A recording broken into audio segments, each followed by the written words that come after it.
So, after one third the way through the season, I thought that I should probably give us all some power rankings. I think we probably have a pretty good idea of how good each team is doing, but I thought I'd break it down a little bit for everyone, since I think I have a pretty good hold on what's going down in the pool. So, here we go. In 10th place, and this might come as a surprise, we have Hungry Hippos. Now, look at the standings. We might think, this might be a little bit out of place, but I have a feeling that just like the manager of this team is used to, he's peaked too early. And players like Jonathan Toews, we know, have one half of a good season. So I'm seeing from here on out just dead last. So I think that's pretty fair. Going on to ninth, Colombian Cream. Though I'd give that one 1 out of 10 for the name, I would give it 9 out of 10 for team quality. I liked your picks of Byfuglien and Visnovsky for 1-2 for your picks, but after that, I don't understand your drafting strategy. I do see that you've been winning your trades recently, so that's good. But once Mike Smith remembers that he's actually a piece of shit, things might change for your team, and that's what I'm predicting. In 8th place, we have Boating for Byfuglien, and actually just like Byfuglien, I'm pretty sure the manager of this team is drunk on a boat while he's picking his lineups. I think Tim Thomas is likely going to break his hip any day. So, and Roberto Luongo will likely be in some sort of mental rehabilitation center by the end of the season. So, without goalies, I'm not seeing a bright future for this team. Less habitants. Whatever that means. If this were an AHL fantasy league, you actually might be doing well since most of your players are probably going to be there by the end of the season.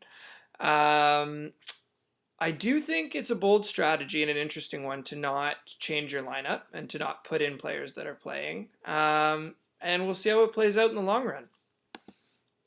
In 6th place for our power rankings, we have Bozak, first overall. Also great name, not a great team.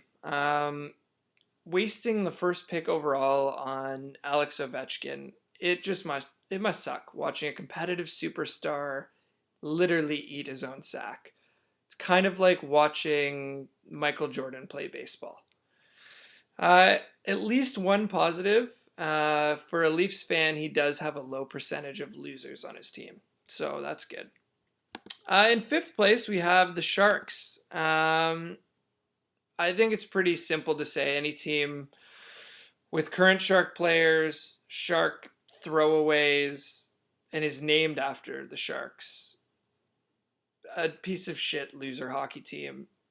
Enough said. Also, Logan Couture has to be one of the ugliest human beings I've ever seen in my life. You disgust me for having him on your team. In 4th place, we have Burning Men. It's the surprise team of the season, I have to say. For someone who can't figure out how to use a computer well enough to draft, an automatic draft, I'm pretty surprised how well you're doing in a computerized fantasy league. But sadly to say, I think a team full of losers is eventually going to lose. If players like Lupul continue to keep it up the way they're doing, I will literally suck my dad's dick again. In 3rd place, we have the Maple Skeefs, and although I do like his strategy of not playing any goalies, and it seems to be working out so far based on the standings, we'll see how it plays out in the long run. I'm also a big fan that you have literally 20 Maple Leafs on your team, and Jason Spezza. Shows a lot of character in the dressing room. I see that you just recently dropped Pronger I'm actually surprised Pronger got injured this season, but I guess when you draft a bunch of 40-year-old dads, something's got to give. Um, who do we got? Oh, in second. So in second place, we've got On the Fly.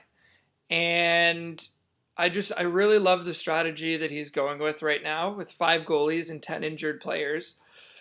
I can't see anything but skyrocketing to the top. With players like Sidney Crosby, who are likely going to get injured again, and then every other brittle player in the national hockey team or National Hockey League, I think you it's a bright future for you. And I think everyone in the league can say that we really appreciate the god awful trades that have been offered to us by On the Fly. So it's really great to have you in the league. Um, and then I don't think it's any surprise here, but first in our power rankings for 1/3 the way through the season is Ponyboy. He's just he's just such a smart, attractive, interesting manager. He's pulling all the right strings at the right times. He's pulling trades that I think GMs like Brian Burke and any other GM really that I can't name because I don't really ever watch hockey would be really proud of. If Ponyboy doesn't end in first place this season, I'm gonna be surprised, and I will personally show you guys all my dick.